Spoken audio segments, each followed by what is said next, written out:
You love it, your parents are afraid of it, your prospective jobs use it, and your ex-girlfriends abuse it. Social media. There are very few square feet of the entire world that have not already been affected by the use of social media. But exactly what is that influence? Is being constantly connected to the rest of the world positive or negative? What is it doing to our brains? And most importantly, what is it doing to the spiritual health of its Christian users? And that is exactly what this video will seek to understand. If we care about our spiritual lives and the spiritual health of the people around us, what are we doing to ourselves when we choose to interact with social media?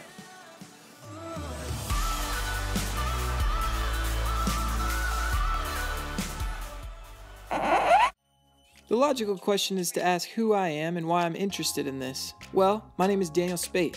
I'm a youth pastor. I graduated from Point Loma Nazarene University in 2013, and now I work on staff at Visalia Naz with some awesome people. Youth ministry takes me to Mexico on mission trips and even perhaps the occasional Lecrae concert. I'm blessed with a beautiful wife, Hannah, and we are on the front lines of youth ministry together. But that's just it. I love these Christian teenagers, and as a passionate youth pastor, I have a sneaking suspicion that social media as a whole is affecting them very negatively. Why would I say that, you ask? It's because I talk to them. Nick, what would it feel like to you if you were not able to check your social media accounts for 7 days? I would probably not have any idea what to do. How often would you say you get on Twitter? Probably every day. Can you describe Snapchat in 3 words for me? Temptation and bad selfies. Dang it. Have you ever used the app Tinder? Yes, I have. Really? Yes. And describe to me what happens on that app. Basically, you get a list of like a bunch of girls that are in your area, and you either like them or dislike them. Do you feel like the impact of social media in your life has been more positive or negative? Definitely negative. Negative. It's not a good thing. In what ways? It's always a distraction. Anytime I'm not doing anything really important with my life right now, I'm just on my phone. So if anything important isn't going on, I'm checking Snapchat, probably talking inappropriately to people, either with my guy friends or my girlfriend. Inappropriate use of Snapchat or just stupid stuff that I use it for. But Instagram, I try to use it for good. Kind of just like putting like a scale on women, like just from their looks, and I don't think that men should do that. Sometimes it can be really good because I follow some people that are connected in my church or connected spiritually in my life, so I just see things that are encouraging. But oftentimes it can be very negative in my life because I see things that I shouldn't be seeing, whether it's on purpose or accidental. Do you feel like it has any effect on who you are spiritually? Definitely. It's definitely become an idol at this point. It usually gets in the way of my time with God. I think it goes along like the same thing as distraction. It just kind of takes away time from everything in my life, and an impact is my spiritual life. It has an impact on the way that I spend my time in the Word and praying and things like that. I feel like it's having a very horrible impact. Worldly, social media is like probably the greatest thing on the planet, and I like realize that myself. But spiritually, when I really think deep about it, it's probably the worst thing to have on the planet. Why is that? There's just so many different distractions, like lust or temptations, and like bullying, and like just different things you can go and different places it can take you. It's just really not good. Morrow, how do you feel about social media?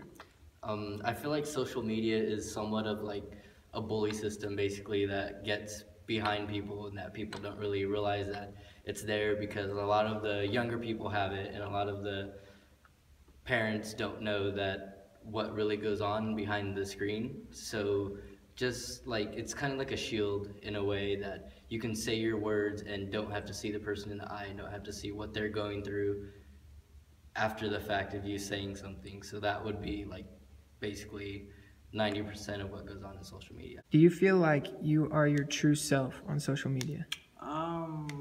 No. I definitely sometimes portray a person I'm not. Why is that? It's just kind of how it goes. Social media is a way for you to outlet something you're trying to be or want other people to think you're being. How often do you come across someone who you feel like they're not actually being themselves on Snapchat? A lot of times, just like you see one thing on Snapchat one night, some weekend, and then the next day you see them at school and they're just acting perfectly normal. It's just kind of how it goes. So what are these guys actually trying to say? And what's going on when they're being a different person online than they are in real life? This subject is one that has been studied by many authors.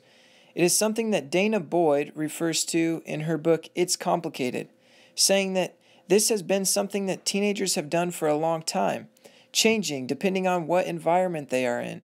Boyd also says that quite often teens respond to what they perceive to be the norms of a particular service, saying that the intended audience matters regardless of the actual audience.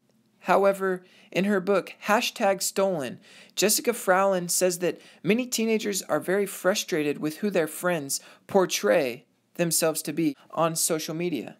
This echoes the sentiment of both Cameron and TJ, who explained earlier that they were frustrated with even themselves for how they choose to act online.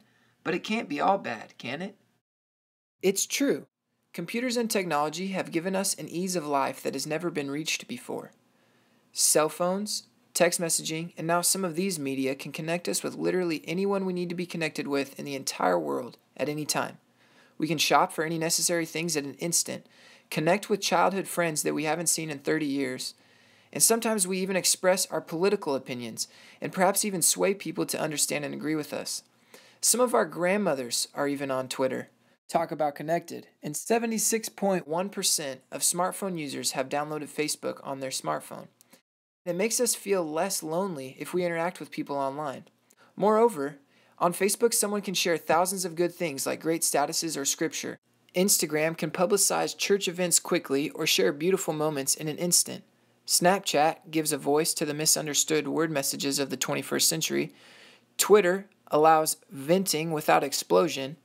And Tinder has brought many great couples together, even many Christians. So why does it seem like the overwhelming consensus from these Christian youth is that social media has a negative impact on their lives? In his book, The Shallows, author Nicholas Carr shines light on this, saying, "When we go online, we enter an environment that promotes cursory reading, hurried and distracted thinking, and superficial learning. One thing is very clear. If knowing what we know today about the brain's plasticity, you were to set out to invent a medium that would rewire our mental circuits as quickly and thoroughly as possible, you would probably end up designing something that looks and works a lot like the internet." So it's not just that these guys feel distracted, it's that they literally are distracted. Their brains are being negatively rewired to forget things that they used to find important. Ironically, many churches are starting to move more into the realm of social media, participating in what one author, Andrew Zersky, from Beyond the Screen, refers to as the moth myth, which is the assumption that teenagers, like moths, are attracted to things that plug in and light up, which is a reasonable assumption considering the average American teenager owns 3.5 digital gadgets and daily engages in screen time equivalent to roughly 2 months of youth group attendance. Only time will tell if the positive use of social media by churches is helpful or hurtful. But as for teenagers, I think we have begun to formulate some conclusions. When we examine all of the pieces of this picture, social media is a helpful and connecting piece of our Christian teenage society, but as a whole is having an extremely negative impact on their personal lives. It is distracting them, both in everyday practices and spiritually, tempting them to stumble in lust and slander, and it teaches them that they do not have to be held accountable for their actions. Well, there you have it, straight from the mouths of teenagers themselves. But that's just the information. What you choose to do with it is up to you.